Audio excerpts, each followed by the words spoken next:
Engineer Stella Martin Manyanya, na mchangiaji wetu wa mwisho atakuwa Francis Isaac Mtinga. Mheshimiwa Mwenyekiti, nikushukuru kwa nafasi na mimi jioni ya leo nichangie Wizara ya Afya voti 52 katika bajeti yao hii muhimu ambayo inagusa maisha wa Tanzania. Nimshukuru sana Mwenyezi Mungu kutupa nafasi kuendelea kutimiza wajibu wetu kama wabunge. Mheshimiwa Mwenyekiti, la kwanza ni shukrani. Nimshukuru sana Mheshimiwa Rais wetu Daktari Samia Suluhu Hassan kwa jinsi ambavyo ametuheshimisha na kutukimbilia wanababati kwa sekta hii ya afya. Mheshimiwa Mwenyekiti, sisi wanamkoa wa Manyara tunamshukuru na tuna deni la kulipa kwa Mheshimiwa Rais wetu kwa mambo ambayo yamefanyika muda wote alikuwa hajawahi kufanyika. Hospitali yetu ya mkoa ni juzi tu ametupatia vipimo vya dialysis, lakini mashine za dialysis, lakini pia kwa mfumo mzima wa chakula wananchi waweze kupata matibabu hayo, na maendeleo yanaonekana katika hospitali yetu ya mkoa. Mheshimiwa Waziri wetu Jenista, utufikishie salamu zetu za dhati kwa Mheshimiwa Rais kwamba tunamshukuru wana Manyara kwa hospitali ile, matibabu yanatolewa na majengo yanaendelea. Niombe tu hizo bilioni 2 ambazo zimepangwa katika bajeti hii katika miradi 55 ambayo miradi 31 ikiwemo hospitali ya mkoa Manyara hazijapata, tunaomba ikiwapendeza katika hizi siku 20 zilizobaki basi mtupatie hizo fedha.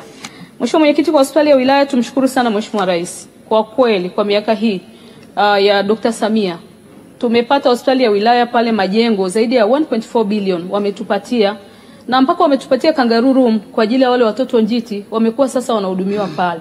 Lakini tumejengewa wodi ya wanawake kwenda kujifungua zaidi ya milioni 500.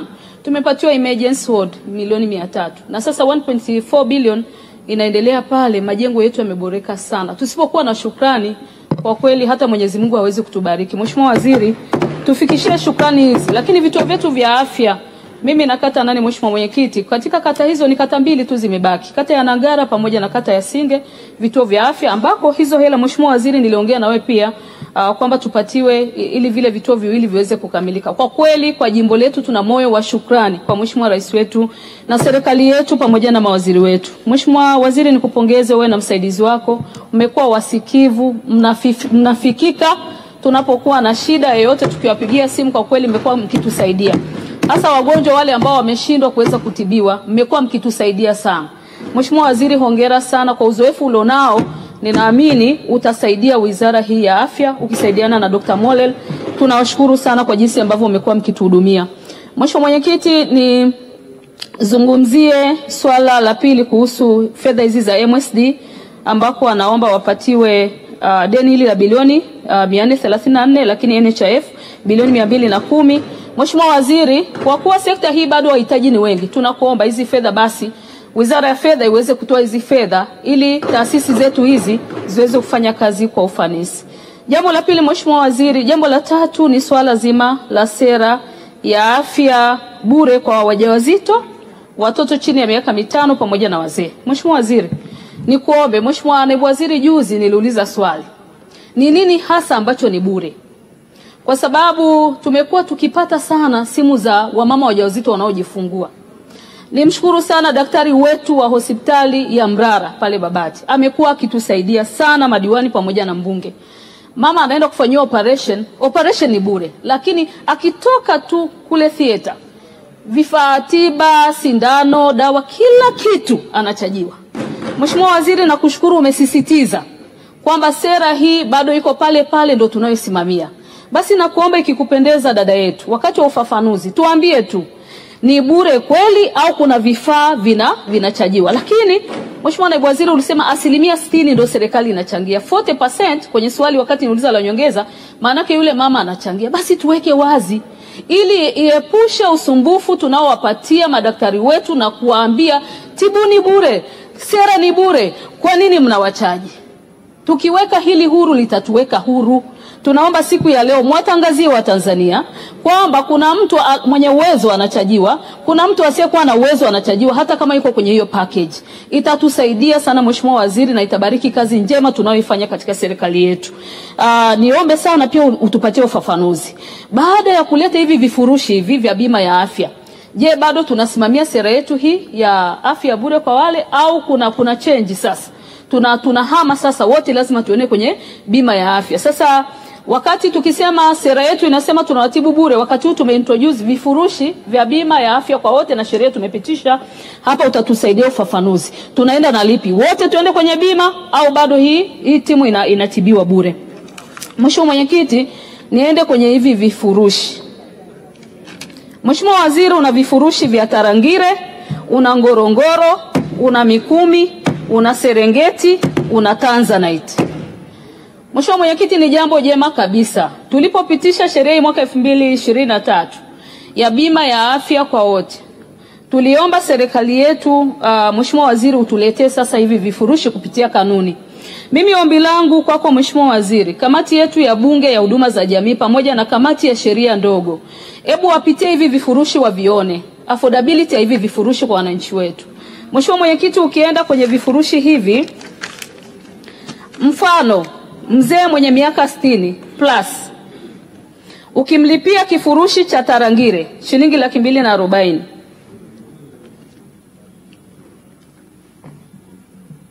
anapata huduma zifuatazo. Anamwona daktari bingwa, lakini huyu mzee mwenye 60 plus anakosa huduma ya dialysis. Na wazee wengi wa 60 plus, Mheshimiwa Waziri, unafahamu wengi wana matatizo ya sukari, pressure, magonjwa ya moyo, mazoezi, wanahitaji mazoezi tiba. Wanakosa kipimo cha MRI, CT scan wanakosa, kipimo cha mazoezi tiba anakosa, kipimo cha saratani anakosa, cha dialysis anakosa. Na hichi kifurushi cha Tarangire ndicho ambacho wananchi wetu wengi wa hali ya kawaida, Mheshimiwa Mwenyekiti, wakisaidiwa na vijana wao kuwalipia, labda maana ni mzee, tunataka awe na bima, ndo hichi kifurushi ambacho ni affordable kwa vijana na familia, wanaweza kumlipia mzee ambaye ni 60 plus. Lakini huyu mzee ambaye yuko kwenye 60 plus yuko kwenye ndoa, wakiwa kwenye ndoa wawili, kwenye kifurushi cha Tarangire analipa 472,800, lakini akienda kwenye kifurushi ambacho kinamsaidia kupata tiba za dialysis, za saratani, za mazoezi, tiba MRI, CT scan na kadhalika, analipa 1,13,214,760. Mheshimiwa Mwenyekiti, haya ndo mahitaji ya wananchi ambao tunaowakilisha. Hawa wazee ambao wako kwenye ndoa, Mungu hawajalia, wanalipa 1,13,000. Manake watoto wao watafute per month 1,000,000, isipungue 1,000,000 ili waweze kupata hizi 1,13,000 kwa mwaka. Bado tunaona hivi vifurushi ni ghali sana. Niombe Mheshimiwa Mwenyekiti na nishauri serikali yetu kwamba kwa kuwa hivi vifurushi sio affordable kwa wananchi, tuombe sasa tuangalie jinsi gani tunaweza tukachangia matibabu sisi wa Tanzania, tukachangia kwa wote. Kwa sababu Mheshimiwa Mwenyekiti, lengo la bima ni kuchangiana, kusaidiana. Yule ambaye hajiwezi tumsaidie au asaidie na wale ambao wanajiweza. Huyo asiyejiweza ukimpelekea 1,13,000, maana yake hawezi kwenda hospitali akatibiwa akapata hayo matibabu. Niombe Mheshimiwa Mwenyekiti, Mheshimiwa Waziri, msihesitate kuleta vyanzo ambavyo Watanzania wote tukavichangia. Kama kwenye barabara, Mheshimiwa Mwenyekiti, tulikatwa shilingi 100 ikatusaidia katika kujenga barabara zetu. Why not kwenye laini za simu milioni 90 tulizo nazo tukachaji hata shilingi 500, ili hiyo 500 isaidie mtu mwenye moyo, mtu mwenye saratani, mtu mwenye sukari, ambao haya magonjwa yanaendelea kwa kasi kubwa sana. Mheshimiwa Mwenyekiti, Mheshimiwa Waziri, kwenye bajeti yako umesema hivi, umesamehe wagonjwa zaidi ya 3,000, zaidi ya bilioni 3. Maana yake Mheshimiwa Waziri umezitafuta, umezilipa wale ambao tunakwambia hawajiwezi.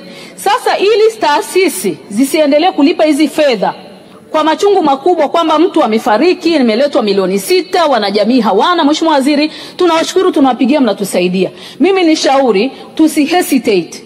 Tuendeni tuka-identify chanzo ambacho Watanzania watachangia wote. Tunaweza tukaenda kwenye crop cess. Kwenye crop cess kwa sababu watumishi wa serikali. Kengele ya pili. Mheshimiwa Mwenyekiti, naunga mkono hoja. Asante. Asante sana. Ni